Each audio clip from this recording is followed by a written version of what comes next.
changes out of the temple is one of the most vivid episodes in the New Testament that illustrates Jesus' zeal for the sanctity of worship. This episode is recounted in all four Gospels: Matthew 21:12-13, Mark 11:15-17, Luke 19:45-46, and John 2:13-16, which underscores its significance within the early Christian community and its role in Jesus' ministry.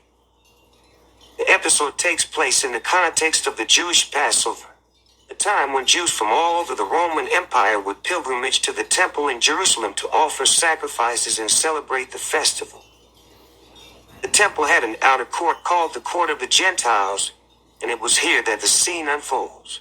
According to the accounts, Jesus enters the temple area and finds it being used for purposes other than prayer and worship. Merchants had set up stalls to sell animals for sacrifice: oxen, sheep, and doves, which were necessities for the sacrificial rituals of the Passover.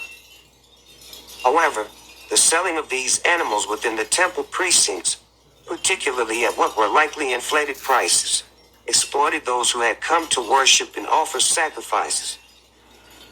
Additionally, money changers were present to exchange Roman currency, which bore pagan symbols, for Jewish or Tyrian currency, the only coins accepted for the temple tax.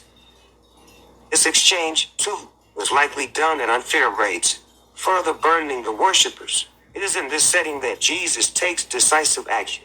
He makes a whip out of cords and drives out all from the temple courts, both the animals and those selling them. He overturns the tables of the money changers and the benches of those selling doves, rebuking them with words from Scripture.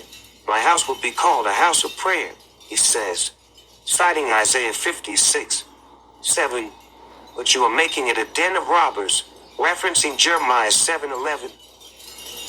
This act of Jesus was not just a physical cleansing of the temple, but a symbolic act as well. It was a protest against a system that had turned the place of divine worship into a commercial enterprise.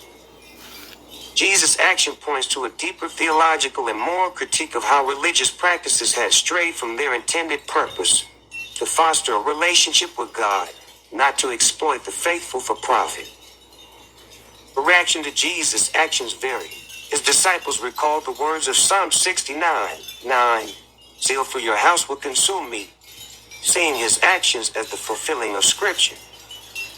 Meanwhile, the religious leaders were deeply disturbed and saw it as a challenge to their authority and the status quo, furthering their resolve to confront Jesus. This event is a pivotal moment in Jesus' ministry, marking a significant turn towards the conflict that would ultimately lead to his crucifixion. It also serves as a powerful reminder of the importance of sincerity and integrity in religious practice and the dangers of allowing such practices to become corrupted by worldly concerns and economic exploitation.